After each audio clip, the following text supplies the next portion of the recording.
वाले का, शंकर के गुणगान करने वाले का, शंकर को एक लोटा जल चढ़ाने वाले का, शंकर को बेलपत्र चढ़ाने वाले का, शंकर का स्तुति में डूबने वाले का, शंकर की कथा में रमने वाले का, शिव स्तुति में डूबने वाले का, शंकर के शिवालय के दर्शन करने वाले का सबसे श्रेष्ठ लक्षण कौन सा?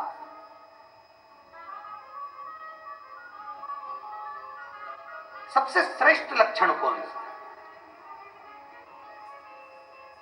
भगवान शंकर ने कहा, पार्वती, मेरे भक्त का सर्वश्रेष्ठ लक्षण है विषम परिस्थिति में भी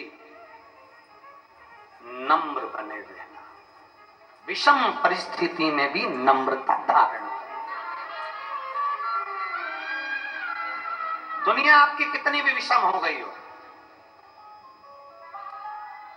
दुनिया आपसे कितनी भी विषमता धारण कर रही हो, आपकी विषम परिस्थिति में भी आपकी नम्रता खत्म ना हो।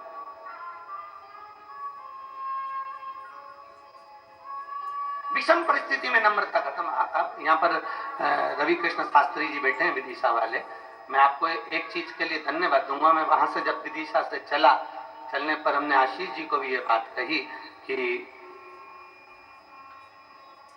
आयोजन के प्रति सबको टेंशन चल रहा था और सब कुछ ना कुछ अपनी अपनी भाषाओं में लगे हुए थे। कोई कुछ कह रहा था, कोई अच्छा, कोई बुरा, कोई सब चल रहा। पर मैं आपको रवि कृष्ण शास्त्री जी धन्यवाद दूंगा आपको कि कितनी भी विषम परिस्थिति रही पर आपके चेहरे की हंसी नहीं गई। ऐसा शुभ भक्त ही होना चाहिए, प्रसन्नता नहीं गई।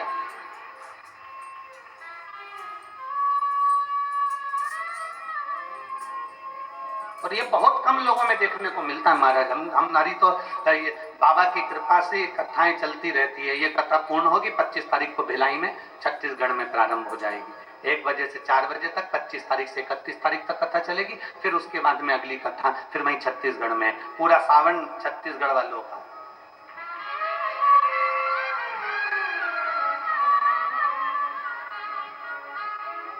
और सावन यहाँ चालू हो जाएगा तो बाबा का कावड़ मेला चालू हो जाता है। आसपास के गांव के लोग, शहर के लोग अपने अपने गांवों से कावड़ भरने के लिए लेके आते हैं अपने अपने गांव की, और शिव जी को चढ़ाना चालू कर देते कुबेरेश्वर महादेव। वो गाजे बाजे के साथ 15-20 महिलाएं इकट्ठी हो जाती हैं, कावड़ ले लेकर कुबेरेश्वर धाम आ जाती है। कई माताएं गाड़ियां ले लेकर आती हैं, दूर गाड़ी खड़ी कर देती हैं तो 5 किलोमीटर, और वहां से कावड़ लेकर यहाँ जाती है। यहाँ कावड़ चलती है। और सीहोर की कावड़ प्रदोष के दिन 17 अगस्त को सीवर नदी से बाबा कुबेरेश्वर बाबा के धाम तक आए।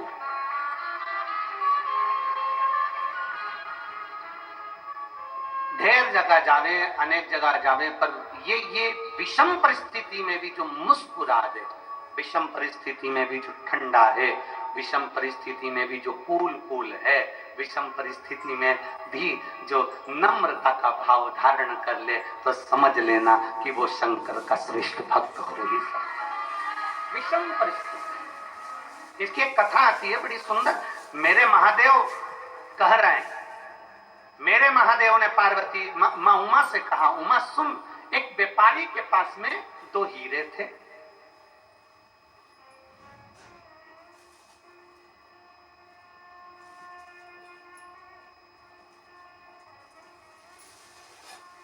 एक व्यापारी के पास में 2 हीरे थे, एक जैसे, सेम, बिल्कुल एक जैसे, और दोनों कीमत वाले, दोनों में कीमत।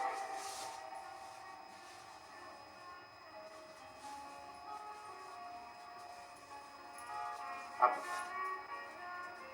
वो व्यापारी की एक आदत थी, प्रत्येक नगर में जाता और दोनों हीरों को रख देता और नगर के राजा के पास में नगरवासियों से कहता है, एक हीरा इसमें असली है और एक हीरा इसमें नकली है।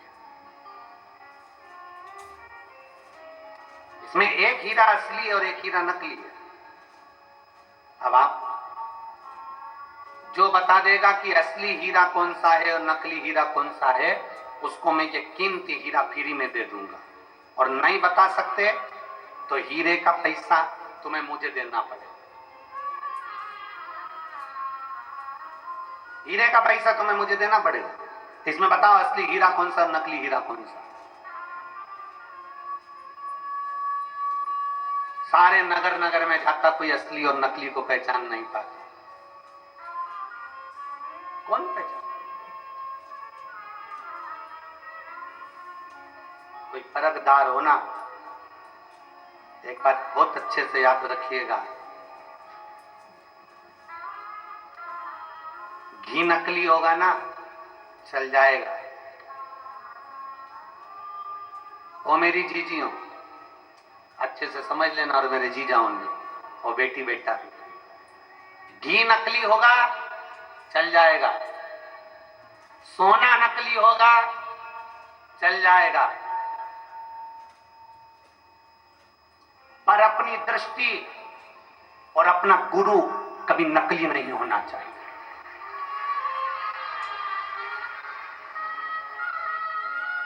घी नकली है ना चलेगा, सोना नकली है चलेगा, बीज नकली है चलेगा, अन्न नकली है चलेगा, पर अपनी दृष्टि और अपना गुरु नकली नहीं होना चाहिए।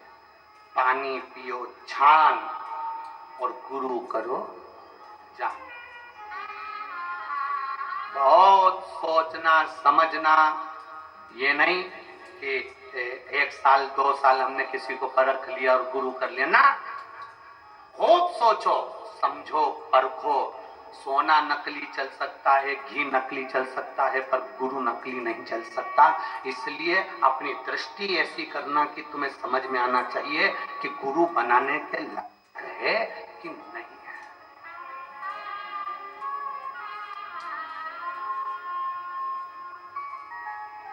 दृष्टि समझ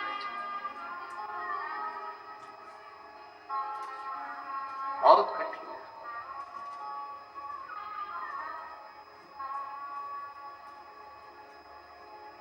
महाराज, आज के जमाने में असली घी नहीं मिलता, आज के जमाने में असली चांदी नहीं मिलती, आज के जमाने में असली कपड़ा नहीं मिलता, आज के जमाने में असली कोसा नहीं मिलता, आज के जमाने में असली चप्पल जूता नहीं मिलता, आज के जमाने में असली खाने का सामान नहीं मिलता, तो आज के जमाने में असली गुरु मिलना कितना कठिन होगा, जरा विचार करिएगा। झांकना पड़ेगा, देखना पड़ेगा, रमना पड़ेगा, ना जाने कितनी कितनी दृष्टियों से सोचना पड़ेगा, तब मिलेगा।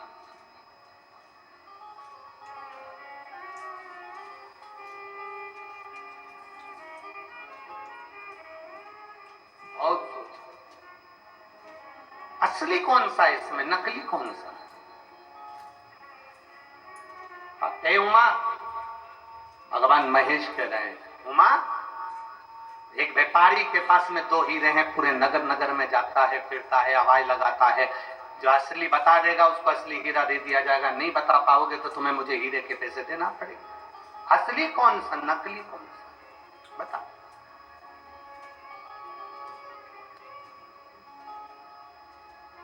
हमारे मालवा के संत श्री पंडित श्री कमल किशोर जी नागर जी महाराज अपनी भाषा में कहते हैं, हीरा को परखइयो राम कोई, हीरा को परखदार कोई नहीं है संसार। कौन परखेगा?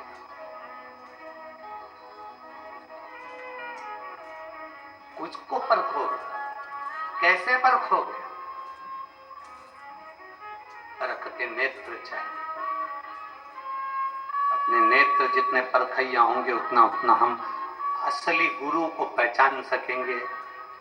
इसलिए पहले दिन की कथा में कहा था, कहीं मत भटको, शंकर के शिवालय में जाओ, अपना हाथ लगाओ, बेलपत्र चढ़ाते हुए कह दो कि मैंने आज से आपको अपना गुरु बना लिया है, शिव मेरा गुरु है। मैंने इंसान को नहीं, मैंने ईश्वर को गुरु बनाया है, शिव मेरा गुरु है, मैं शंकर की और शंकर मेरा है।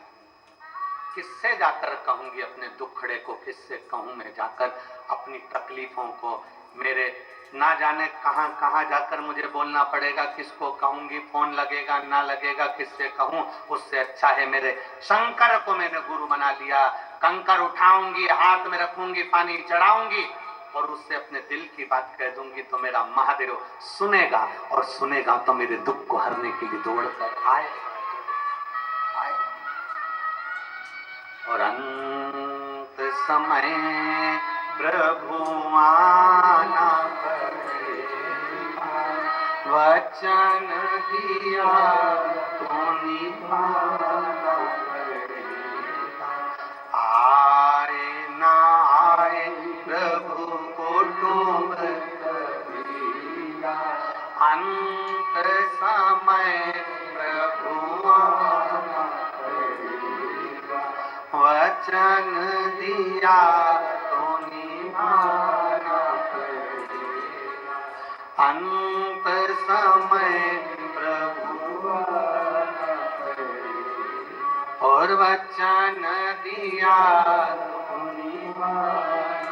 अंत समय में परमात्मा ये दो हीरे व्यापारी के पास सबसे कहता है। एक नगर में पहुंच गया, महेश भगवान उमा माता से कहते हैं, सुन उमा। वो एक नगर में पहुंचा और नगर में उसने राजा के सामने कह दिया कि मेरे पास में दो हीरे हैं, कीमती हैं, इसमें एक असली है एक नकली है। जो बता देगा असली कौन सा नकली कौन सा, उसको हीरा दे दिया जाएगा। कोहिनूर हीरा है, कीमती हीरा, जो बताएगा उसको ही दिया जाएगा बस। और अगर नहीं बता पाए तो हीरे के पैसे तुम्हें देना है। राजा ने कहा ठीक है। अपने अपने जोहरी को बुलाया गया, हीरा के परखइये जोहरियों को बुलाया गया। सारे जोहरी आकर बैठ गए, उन्होंने खूब परख करी पर बता नहीं पाए कि इसमें असली हीरा कौन। उस हीरे का नाटक देखने के लिए ढेरों लोग इकट्ठे हुए थे राजभवन में। उसमें एक अंधा भी आया हुआ था, नेत्रविहीन। सब हार गए जोहरी। जाने लगा व्यापारी पैसा लेकर राजा से कि सब हार गए, लाओ धन दो। इतने में एक अंधे व्यक्ति ने, एक दृष्टिहीन अंधे व्यक्ति ने कहा, रुक जाओ, मैं बता सकता हूं कि इसमें असली हीरा कौन सा। सारी सभा ठाका लगाने लगी, हंसने लगी। अरे मूर्ख, आंख की रोशनी नहीं है, नेत्र नहीं है, नेत्रविहीन है, अंधा है, और तू बताएगा तू इसमें असली हीरा कौन सा। सारी दुनिया हंसने लगी। तब जोहरी जो व्यापारी था उसने कहा, ले तुम बता दो। अब वो तो खुद दूसरे का हाथ पकड़कर चल रहा था, उसके हाथ में हीरे दे दिए व्यापारी ने। राजा अपने सिंहासन पर फिर बैठ गया और ध्यान करने लगा कि ये अंधा कैसे बता सकता। राजा ने अपने दूतों से पूछा, ये जोहरी है क्या? नहीं। कोई व्यापारी है क्या? नहीं। ये तो जन्म से ही अंधा है, नेत्रविहीन है, इसने कभी हीरा देखा? नहीं। तो फिर ये कैसे बताएगा? पता नहीं। भगवान महेश कहते हैं, उमा, उस अंधे व्यक्ति के हाथ में हीरे आ गए। वह अंधा व्यक्ति दोनों हीरों को लेकर राजमहल से बाहर चले गया और बाहर जाकर उसने दोनों हीरों को जमीन पर पटक दिया। दोनों हीरों को जमीन पर पटक दिया। साथ वाले से कहा कि हीरा लाकर मुझे दे दे। थोड़ी देर बाद उसने हीरे लाकर दिए। उसने दोनों हीरों को हाथ में लिया और हाथ में लेते से ही उस अंधे व्यक्ति ने कह दिया, ये हीरा असली है और ये हीरा नकली है। ये हीरा असली है और ये हीरा नकली है। उस व्यापारी ने अंधे व्यक्ति से पूछा, तुम कैसे कह सकते हो कि ये हीरा असली है और ये नकली है? तो उस अंधे व्यक्ति ने कहा, मैंने दोनों हीरे रोड पर फेंक दिए, जमीन पर फेंक दिए। इसमें से जो कांच था वो गर्मी से तपकर गर्म हो गया था और जो असली हीरा था वो ठंडा की ठंडा रह गया था।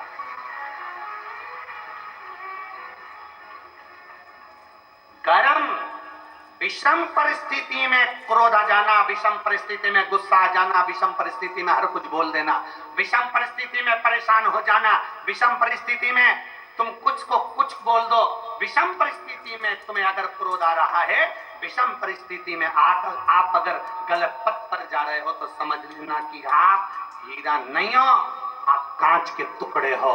हीरा विषम परिस्थिति में भी ठंडा रहता है। हीरा विषम परिस्थिति में भी ठंडा है। कितनी भी धूप पड़ जाए, कितनी भी गर्मी आ जाए, जो असली हीरा अगर कोई माँ पहनती हो, असली हीरा कोई भाई पहनता हो, अगर कितनी भी गर्मी पड़ जाए, कितनी भी धूप पड़ जाए, असली हीरा गर्म ही नहीं होता। असली हीरा ठंडा की ठंडा ही रहेगा, कूल की कूल रहेगा। उसी तरह शंकर भगवान कह रहे हैं, माँ उमा से मेरा जो भक्त होता है, अगर असली मेरा भक्त है तो वो हमेशा कूल की कूल, ठंडा की ठंडा और विनम्र की विनम्र ही रहता है। ये उसकी पहचान है, हीरे की पहचान। ये हीरे की पहचान।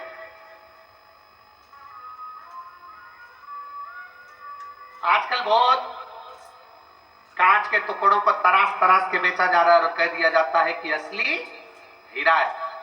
हीरे की चूड़ी, हीरे की अंगूठी, हीरे के कान के, हीरे का नेकलेस, हीरे का नेकलेस, सबने कह दिया हीरे का नेकलेस। उठाओ हीरे के नेकलेस को जरा बाहर रख कर देखो, थोड़ी देर ठंडा है कि गर्म है।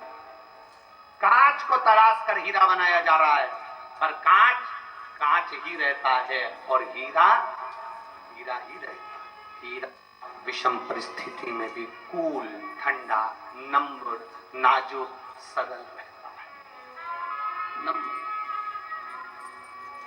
एक पत्र है,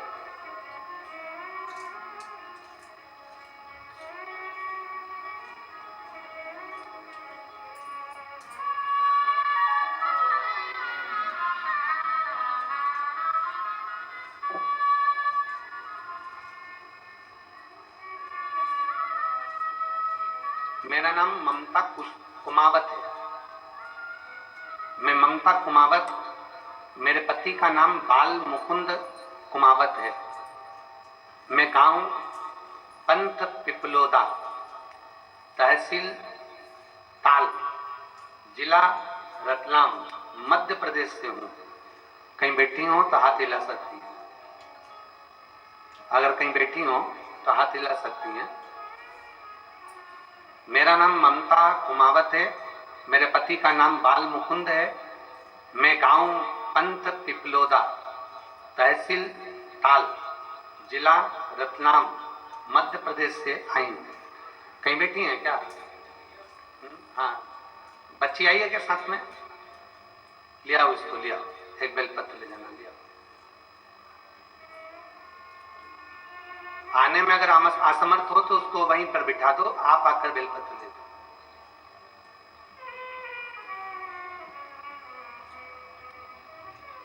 दो 2019 में मेरी इस बेटी की तबीयत इतनी ज्यादा खराब हो गई थी, जयाश्री कुमावत की, कि ना पांव से चल पाती थी, ना हाथ हिल पाता था, ना सुन पाती थी, ना बोल पाती थी, ना देख पाती थी, पलंग पर पड़ी रहती थी। शरीर का कोई, इसका पांव, हाथ, इसकी दृष्टि, इसकी श्रवण शक्ति, इसका बोल, इसका सुनना, इसका रोटी खाना, पानी पीना, कुछ भी नहीं कर सकती, केवल पलंग पर पड़ी ही रहती थी। इसको ऐसी बीमारी हो गई थी जिसका कोई हल डॉक्टर के पास भी नहीं था। डॉक्टरों ने तो कह दिया था कि इसको घर ले जाओ, जितना दिन सेवा बन सके उतना दिन करो। 2019, 2020, 2021 इसकी तबीयत और गिरती रही और ये पलंग पर पड़ी की पड़ी रही। पहली बार हमने 2022 में आपकी कथा सुनी और हमने सुनते से ही उसी समय पर आपकी कथा गुरु पूर्णिमा की सीहोर में हो रही थी। तब हम 11/7/2022 को गुरु पूर्णिमा के समय पर कथा सुनने के लिए पंडाल में आ गए और एक दिन की कथा हमने गुरु पूर्णिमा की सुनी और सुनने के बाद बाबा के कंकर शंकर की पूजन कर कर, जल चढ़ाकर बेलपत्र लेकर चले गए।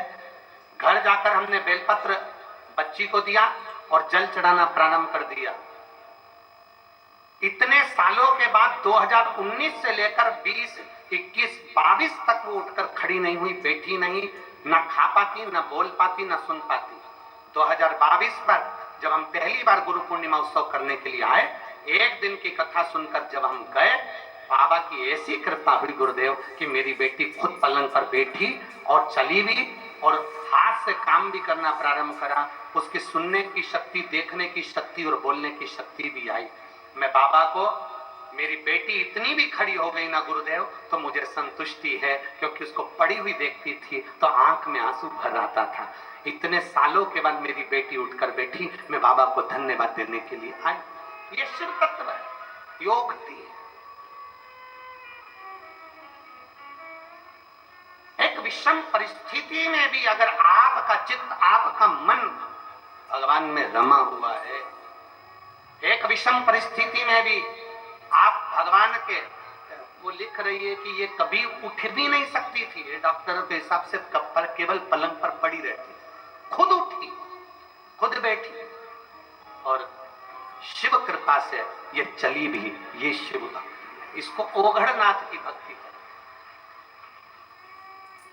जो 19, 20, 21, 22 तक भी जो ना चल हो और डॉक्टर के हिसाब से पलंग पर केवल पड़ी रहना है, ना चलेगी, ना बैठेगी, ना हाथ पांव न सुन सकेगी, ना बोल सकेगी, ना देख सकेगी। और शिव की भक्ति जब हमने दिल से करी है तो वो शंकर भी दिल से देता जरूर है, उसके दरवाजे से कोई खाली जाता है,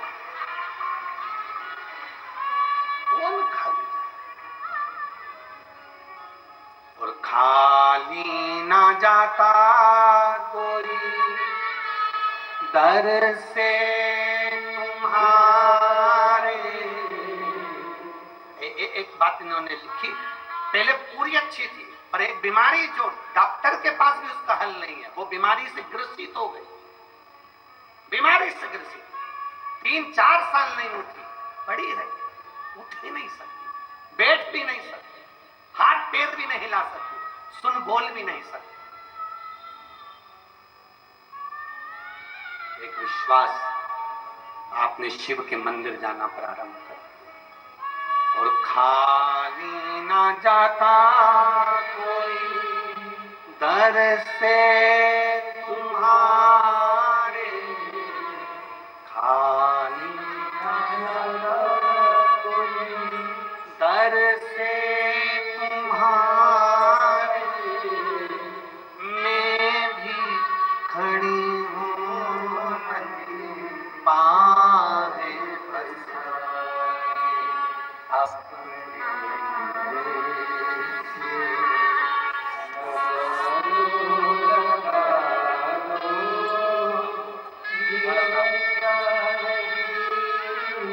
जोरदार ताली बजाओ इस बेटी के लिए जो इतना परिश्रम, इतनी मेहनत।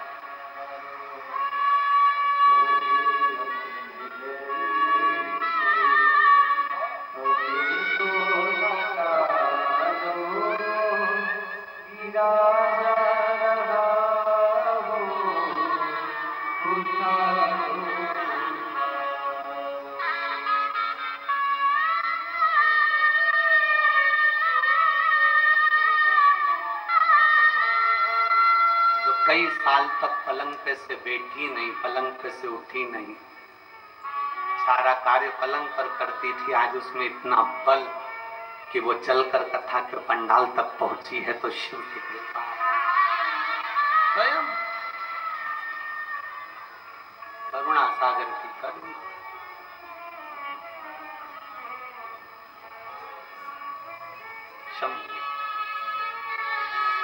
और रिश्ता तेरा मेरा सबसे प्यारा, रिश्ता तेरा मेरा सबसे प्यारा, तू मेरा बाबा मैं हूँ तेरा राजा, मैं हूँ तेरा राजा, तू मेरा बाबा मैं हूँ तेरा राजा, मैं हूँ तेरा राजा। तेरे ही चरणों में जीवन गुजारा, तेरे ही चरणों में जीवन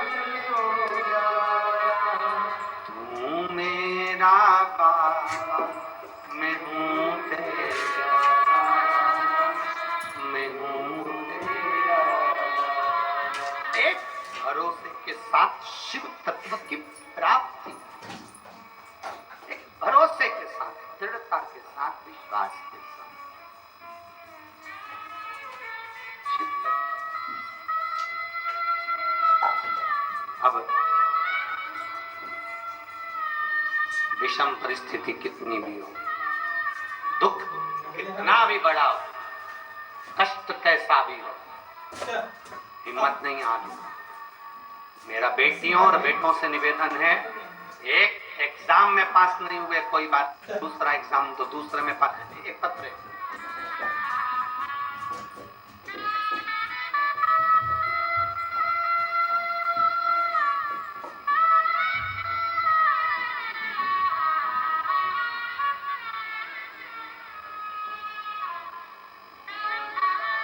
मुस्कान नेमा, पता नागेश्वर मंदिर के सामने, छिंदवाड़ा, मध्य प्रदेश। कहीं बेटी हैं मुस्कान जी? कहीं बेटी हो तो हाथ हिलाइएगा। आप ही हैं? श्री शिवाय नमस्तुभ्यं। आइए, पहले आपको बधाई, बहुत बहुत पधारिए। मैं मुस्कान नेमा, पता नागेश्वर मंदिर के सामने, छिंदवाड़ा से आई हूं। गुरुजी, मैं कुबेरेश्वर बाबा का क्या वर्णन करूं? मेरी मम्मी पापा आपकी कथा सुनना चालू करे हैं और उन्होंने मुझे भी इस कथा में लगा दिया। मैं कई समय से सीए का एग्जाम दे रही थी पर क्लियर नहीं हो पा रहा था। गुरुदेव, बहुत प्रयास करा, बहुत मेहनत करी, पर आखिरी में मेरी हिम्मत टूट गई। तब मम्मी पापा दोनों बोले, तू चिंता क्यों करती है, शिवजी पर एक लोटा जल चढ़ाना प्रारंभ कर, बाबा की भक्ति करना प्रारंभ कर। मैंने फिर एग्जाम दिया पर उसमें भी मैं क्लियर नहीं हो पाई। फिर तो मेरा मन और उठ गया कि मैंने शंकर जी को जल चढ़ाया, बाबा ने मेरी क्यों ना सुनी। पर मेरे माँ और मेरे पिताजी ने फिर कहा, हिम्मत नहीं हारना। वो सीहोर वाला महाराज कहता है कि फिर मेहनत कर, और जितनी मेहनत इतने सालों में करी उससे चौगुनी मेहनत तू अब कर।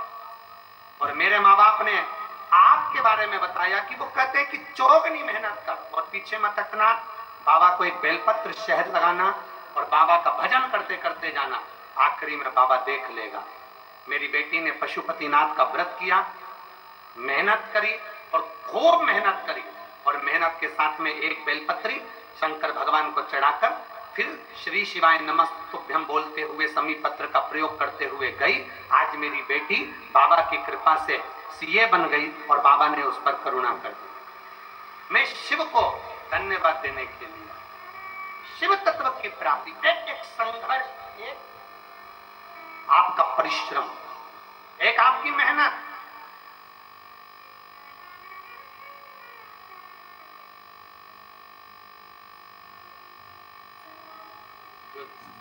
दुनिया के लोग जो बदनाम करने वाले होते हैं ना, वो केवल इतना कहते हैं कि सीहोर वाला महाराज तो शहद में लगी बेलपत्र चढ़वाता है और लोगों से कह देता है कार्य हो जाएगा, पर पूरी बात कभी नहीं दिखाते कि सीहोर वाला महाराज कहता है कि अपनी मेहनत को 4 गुना बढ़ाना है, फिर बेलपत्र चढ़ा कर जाना।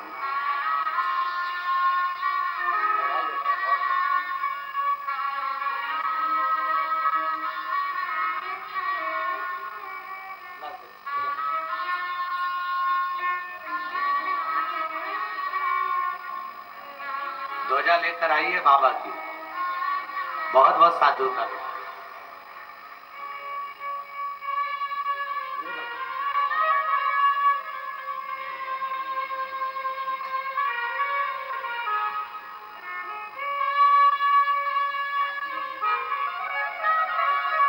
बधाई आपको, बहुत बहुत।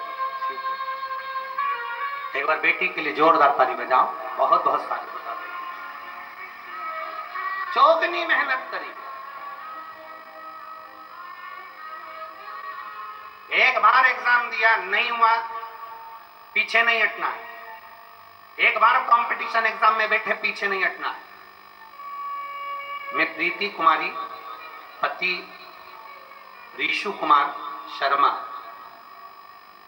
महर्षि पतंजलि परिसर, क्वार्टर नंबर L 1301 गोदर मऊ भोपाल मध्य प्रदेश की निवासी हूँ। पिन नंबर ये है और मोबाइल नंबर ये है। कहीं बैठी हैं क्या? अगर कहीं बैठी हैं तो हाथ हिला सकती हैं। मैं प्रीति कुमारी पति ऋषु कुमार शर्मा, महर्षि पतंजलि परिसर, क्वार्टर नंबर ये गोदरा मऊ भोपाल मध्य प्रदेश। आए हैं क्या? हाँ ठीक है। बच्चा आया है साथ में? लिया उसको, आ जाओ, दोनों आ जाओ लेकर। गुरुजी, मैं एक लोटे जल का क्या वर्णन करूं। मेरी शादी को 8 वर्ष हो चुके थे। मेरे पति आर्मी की नौकरी कर रहे हैं। हम बहुत सारे हॉस्पिटल में, चाहे वो आर्मी का हॉस्पिटल हो चाहे सिविल हॉस्पिटल हो, सारे हॉस्पिटलों में हमने इलाज करवाया, चेक करवाया, पर संतान का सुख डॉक्टरों के हिसाब से नहीं था। डॉक्टरों ने मना कर दिया था, तुम्हारे यहां औलाद नहीं हो। अब बड़ा टेंशन मन में आ गया कि संतान का सुख नहीं। धीरे धीरे करते 1 साल 2 साल 3 साल 4 साल 5 साल 6 साल 7 साल 8 साल ऐसे निकलते चले। तब मेरी सासू माँ टेलीविजन पर आपकी कथा सुनना प्रारंभ करी और मेरी सासू माँ ने एक ही बात कही कि तू एक काम कर, सीहोर चली जा और वहां से कंकर उठा कर लिया और वहां का कंकर शंकर माना जाता है, उसकी पूजन करना। मुझे कंकर शंकर के बारे में बताया। मैं कंकर शंकर लेने कुबेरेश्वर धाम आ गई और यहां से रुद्राक्ष और कंकर शंकर लेकर चली गई। टीवी पर आसन लगाकर सामने बैठकर कथा सुनती आपकी और बाबा पर भरोसा कर पशुपतिनाथ का व्रत करना प्रारंभ करा। जहां पर सारे हॉस्पिटल वालों ने मना कर दिया था कि तुम्हें संतान नहीं होगी, मैं बाबा के आज छाती ठोक कर कहती हूँ 6 अप्रैल 2024 को मेरे यहाँ पर पुत्र रत्न की प्राप्ति हुई, जिसका नाम मैंने शिवाय रखा है, जिसका नाम मैंने शिवाय रखा है। और मेरे बाबा के चरणों में मैं प्रणाम करने के लिए आई हूँ। लाइन अच्छी लिखी है, आप और हम सब मिलकर गुनगुनाते हैं। खाली ना जाता कोई दर से तुम्हारे, खाली ना जाता कोई दर से तुम्हारे, मैं भी खड़ी हूँ नंदी पाँव अपने हृदय से लगा लो, गिरा जा रहा हूँ, उठा लो भोले अपने दर से, अब तो ना टालो, गिरी जा रही हूँ,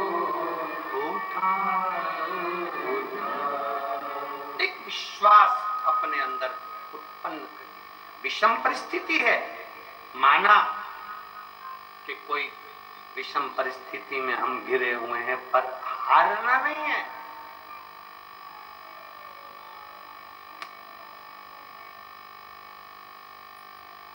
थोड़ी मेहनत हाथ की, बाकी कृपा भोले। थोड़ी कृपा, थोड़ी मेहनत हमारे हाथ की है, और आगे उसको छोड़ दो, उस पे छोड़ दो। कंकर लिया बाबा का, पूजन करी बाबा की, स्तुति करी बाबा की, अपने पास के मंदिर में 1 लोटा जल चढ़ाया बाबा को, मंत्र जाप करा शिव महापुराण का, श्री शिवाय नमस्तुभ्यम, मंत्र जाप करा शिव पुराण का, बाबा का भजन करा, बाबा पर विश्वास करा, बाबा के भरोसे पर चले, बाबा के भरोसे, विश्वास के साथ, भरोसे के साथ।